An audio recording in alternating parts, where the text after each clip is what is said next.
anak, hindi naman natin kailangang Talaga, ha? Just sign the papers! Pagdating ni Rose sa bahay niya ay nag-aantay si Ren sa may pintuan. Nakiusap si Rose na wag na ulit pupunta si Ren sa bahay niya at tinginding hindi na sila magkikita, pero giniit ni Renz na hindi yun ang solusyon sa problema nila na kailangan nilang magtulungan para patawarin sila ni Sandra. Alam ni Rose na mas lalo nilang nasasaktan si Sandra kapag lumalapit sila sa kanya.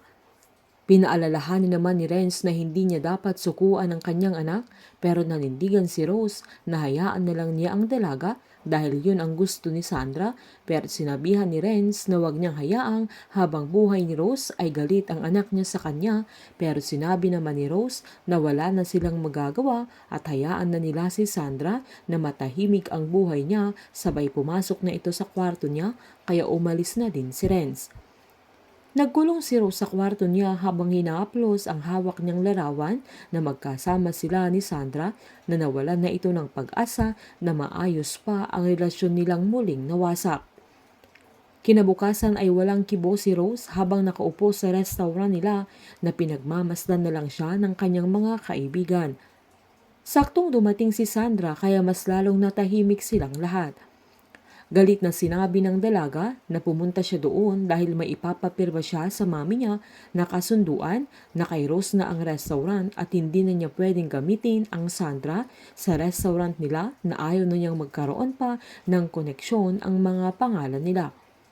Nakiusap si Rose na hindi kailangang umabot sa ganoon ang relasyon nilang mag-ina, pero sinabihan ni Sandra na magpirma na lang ito, sabay hinagis pa sa mami niya ang envelope na hawak niya na lumabas na ang pagkabastos ni Sandra sa kanyang mami. Giniit pa nitong suluhin na ni Rose ang restaurant at pati si Renz, na halos mahimatay na si Rose sa sobrang bigat ng dibdib niya sa sandaling yan dahil sa ginagawa ni Sandra na sobrang nakakasakit na sa kanyang damdamin. Sa paglabas ng dalaga ay sakto namang dumating si Renz na nakiusap ang binata na mag-usap silang dalawa, na agad binara ni Sandra na wala na siyang planong makipag-usap sa kanya. Nakiusap si Renz na kung hindi na siya kayang patawarin ni Sandra ay ang mami niya ang patawarin niya. Giniit ni Renz na mahal niya ang dalaga, pero wala pa yun sa pagmamahal ng kanyang ina. Habang si Rose naman ay lumapit ito, pero sumilip na lang sa may pintuan dahil takot ito na kausapin ang kanyang anak. Pinaliwanag ni Renz na gusto nang aminin sa kanya ng mami niya ang totoo, pero pinigilan niya at inamin niyang siya lahat ang may kasalanan at hiniling na sa kanya na lang magalit ang dalaga.